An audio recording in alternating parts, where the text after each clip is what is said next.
येणाऱ्या पिंपरी चिंचवड महानगरपालिका निवडणुकीसाठी भारतीय जनता पार्टी पूर्ण तयारीत असून भाजप हा 365 दिवस जनतेत राहून काम करणारा पक्ष आहे, असं शहर अध्यक्ष शत्रुघ्न बापू काटे यांनी सांगितलंय. त्यांनी माहिती दिली की अवघ्या 2 दिवसात 825 इच्छुकांचे अर्ज प्राप्त झाले असून त्यामुळे भाजपवरील नागरिकांचा वाढता विश्वास स्पष्टपणे जाणवतोय. भाजपमध्ये वाढत्या इनकमिंगच्या पार्श्वभूमीवर काटे यांनी ठाम भूमिका मांडली. इनकमिंग कितीही वाढलं तरी निष्ठावंत कार्यकर्तेच आमचे पहिले प्राधान्य, त्यांच्यावर कोणताही अन्याय होणार नाही. 2017 मध्ये मिळालेल्या 82 नगरसेवकांच्या ताकदीमुळे भाजप स्वबळावर लढण्यास सक्षम असल्याचं ते म्हणाले. 100% भाजप हे पक्षाचे ध्येय असून महायुतीबाबतचा अंतिम निर्णय वरिष्ठांकडेच राहील, असं त्यांनी स्पष्ट केलंय. त्यांच्याशी खास बातचीत केली आहे आमचे प्रतिनिधी गणेश नारंग यांनी. नमस्कार. टाइम्स ऑफ महाराष्ट्रमध्ये सर्व प्रेक्षकांचे सहर्ष स्वागत. आज आपल्यासोबत पिंपरी चिंचवड शहरातील एक अनुभवी व प्रभावी लोकप्रतिनिधी तसेच भारतीय जनता पार्टीचे शहर अध्यक्ष शत्रुघ्न बापू काटे आहेत. आपण येणाऱ्या महानगरपालिकेच्या संदर्भात त्यांच्याशी चर्चा करणार आहोत. बापू, सर्वप्रथम आपलं सहर्ष स्वागत. येणाऱ्या महानगरपालिकेच्या संदर्भात भारतीय जनता पार्टी कशा प्रकारे तयारी चालू आहे? भारतीय जनता पार्टीची 365 दिवस तयारी असते. महानगरपालिकेची निवडणूक किंवा कुठल्या अन्य निवडणुकीच्या अनुषंगाने भारतीय जनता पार्टी कधी तयारी करत नाही. सातत्याने जनतेमध्ये जाऊन जनतेची कामे सोडून नवीन विकासाची धोरण ठेवून अशा प्रकारे भारतीय जनता पार्टी सातत्याने ही जनतेमध्ये असल्यामुळे कुठली नवीन तयारी म्हणून काही नाही. पण नवीन तयारी म्हणून आपण आता पाहिलं की साधारण 2 दिवसापूर्वी आपण जे इच्छुकांचे अर्ज मागवले याच्यामध्ये 825 फॉर्म अर्ज हे इच्छुक उमेदवारांनी नेलेले आहेत. ह्याच्यातूनच भारतीय जनता पार्टीची ताकद, भारतीय जनता पार्टीवरती असणारा लोकांचा विश्वास हा प्रामुख्याने जाणवतो. 1 नंबरची पसंतीची पार्टी म्हणजे आपली भारतीय जनता पार्टी. या पसंतीला खरं तर देशाचे आदरणीय पंतप्रधान नरेंद्रजी मोदी साहेबांचा एक मोठा विचार, या राज्याचे मुख्यमंत्री आदरणीय देवेंद्रभाऊ फडणवीस साहेब यांचे विचार लोकांपर्यंत रुजलेले आहेत. आणि येथील सगळे स्थानिक आपले नेते ज्या जनतेच्या जीवावरती काम करतात त्यांना पसंती असल्यामुळे जास्त इच्छुकांची संख्या इकडे आहे. त्यामुळं एवढ्या मोठ्या प्रमाणावरती आपली तयारी आहे. साधारण 6 महिन्यापासून जेव्हापासून मी अध्यक्षपदाची धुरा सांभाळली, साधारण 194 कार्यक्रम हे लोकांपर्यंत नेलेत आपण. केंद्राच्या आणि राज्याच्या अनेक योजना हे राबवण्याचं प्रत्येक कार्यकर्त्यांनी खरं तर इथे भारतीय जनता पार्टीचे कार्यकर्त्यांनी केलेलं आहे. त्या अनुषंगाने एक मोठी तयारी येणाऱ्या महानगरपालिकेची निवडणुकीत आपण केलेली आहे. खरं तर आपण पाहतोय की निवडणूक जशी जशी जवळ येते तसं खूप नेते किंवा इच्छुक पदाधिकारी यांनी एक इन्कमिंग भाजपमध्ये जोरदार चालू आहे. तर या इन्कमिंगमुळे भाजपचे जे निष्ठावंत कार्यकर्ते आहेत किंवा ज्यांनी सुरुवातीपासून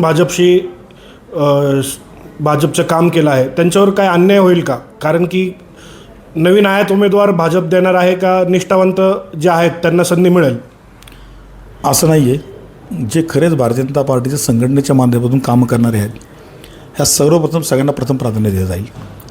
सेकंड ऑप्शन म्हणजे त्याच्यामध्ये ज्याचं निवडणूक मेरिट चांगलं आहे, ज्याची निवडून येण्याची क्षमता आहे अशांचा विचार केला जाईल. आणि जे तुम्ही विचारला प्रश्न की कुठला आयात उमेदवार करणार का, आत्तापर्यंत कुठले आयात उमेदवार आपण केलेले नाही आहेत. शक्यतो ज्या प्रभागामध्ये आपली ताकद कमी आहे अशा ठिकाणी वरिष्ठ लेवलला विचार होऊ शकतो. पण जे जुने जाणते आहेत, जे पक्षाची एकनिष्ठा आहेत, प्रथम त्यांनाच प्राधान्य दिलं जाणार आहे. निवडणुकीला आपण महायुती म्हणून सामोरे जाणार आहात का भाजप स्वबळावर लढणार आहे? काय तयारी कशी चालू आहे? खरं तर पिंपरी चिंचवड शहरामध्ये भारतीय जनता पार्टीचे 2017मध्ये 77 नगरसेवक आपल्याकडे आहेत आणि 5 अपक्ष म्हणून आपली अशी 82 नगरसेवकांची ताकद आपल्याकडे ऑलरेडी आपल्याकडे आहे. एक मोठा पक्ष म्हणून आपल्याकडे तेवढे ताकदीचे उमेदवार पण आपल्याकडे सक्षम आहेत. 128 ठिकाणी जर आपण पाहिलं की 2 दिवसामध्ये 825 उमेदवारी अर्ज आपल्याकडे आलेत. म्हणजे किमान एका प्रभागामध्ये एका ABCD कॅटेगरीमध्ये 6 ऑन ॲव्हरेज आपल्याकडे उमेदवार आहेत. त्यामुळे येणारी महानगरपालिकेची निवडणूक खरं तर येथील सगळ्या ज्येष्ठ नेत्यांचा विचार घेऊन आपण स्वबळावर लढण्याचा एक नारा दिलेला आहे. 100% भाजप म्हणून पिंपरी चिंचवड शहराकडे आपण पाहतो. त्याच पद्धतीने आमची वाटचाल आहे. पण तुम्ही वेळेला विचारलेला प्रश्न म्हणजे महायुती म्हणून, खरं तर राज्यामध्ये महायुती सरकार आहे. शेवटी हा निर्णय वरिष्ठ पातळीवरचा आहे. वरिष्ठ पातळीवरती जो निर्णय देईल तो खाली आम्हाला मान्य असेल. एकंदरीत भारतीय जनता पार्टी स्वबळावर लढली तर अंदाजे किती जागा मिळतील, काय अंदाज? जेवढ्या प्रमाणावरती आम्ही काम केलं आहे, जो सर्वे आपल्याकडे आहे, जी नागरिकांची पसंती आपल्या भारतीय जनता पार्टीला आहे, कारण जो देशाचे पंतप्रधान आदरणीय नरेंद्र मोदी साहेबांनी जो नारा दिला आहे, सबका साथ सबका विकास, या अनुषंगाने या पिंपरी चिंचवड शहरातील नागरिकांचा खूप मोठा प्रतिसाद भारतीय जनता पार्टीला आहे. मला असं वाटतं की जो आम्ही ज्या पद्धतीने सगळेजण काम करतो आहे की आपली बार 100 पार आम्ही नक्कीच होऊ. धन्यवाद बापूजी. एक जाता जाता शेवटचा प्रश्न आपला, थोडा एक राजकीय जीवनाबद्दल किंवा प्रवासाबद्दल आपलं कशी सुरुवात झाली आणि काय काय गोष्टी तुम्हाला काय सामोरे जावं लागले, काय अडचणींना सामोरे जाऊन मात करत तुम्ही इथपर्यंत आज शहराध्यक्षपदाची खूप मोठी जबाबदारी आहे तुमच्यावर, याबद्दल आम्हाला थोडीशी माहिती द्या. खरं तर माझ्या शालेय जीवनापासूनच मी संघटनात्मक कामामध्ये होतो. कुठेतरी संघटन तयार करायचं. मग खेळाडू होतो. मी कबड्डी खेळामध्ये नॅशनल लेवलपर्यंत खेळलेलो आहे. त्यामुळं संघटन मला माहिती आहे. कॉलेजमध्ये मग असताना CR असेल, URची निवडणूक लढवली, ती बी निवृत्त झालो. नंतर मी युवकांमध्ये संघटनेत काम करायला लागलो. मग 2002ला निवडणूक लढण्याचा मी निर्णय घेतला. त्यावेळेस मी माघार घेतली. 2007, 2012, 2017 असं 3 टर्म मी गेले महापालिकेत आहे. त्यामुळं संघटनेचा बराच अनुभव आहे आणि जनतेच्या कामांचाही मोठा अनुभव आहे आणि मला नवनवीन गोष्टी करायला आवडतं. तुम्ही आज जर पिंपळे सौदागर प्रभाग पाहिला माझा, तर एक मॉडेल वार्ड म्हणून मी या शहराला करून दाखवलेला आहे. तसंच मला असं वाटतं की सगळ्यांना बरोबर घेऊन या शहरामध्ये आपले 4ही आमदार आहेत, भारतीय जनता पार्टीचे ज्येष्ठ नेते आहेत, की या शहराचा एक वेगळा विकास कसा होईल याच्याकडे आम्ही खरं तर पाहतो. आणि हे करत असताना हा माझा राजकीय प्रवास खरं तर ह्या सगळ्या गोष्टींमधून मी आत्तापर्यंत गेलेला आहे. त्यामुळं येणाऱ्या आगामी महानगरपालिकेची निवडणूक असेल, असे वेगवेगळे अनुभव मला येतात आता. धन्यवाद बाप्पू.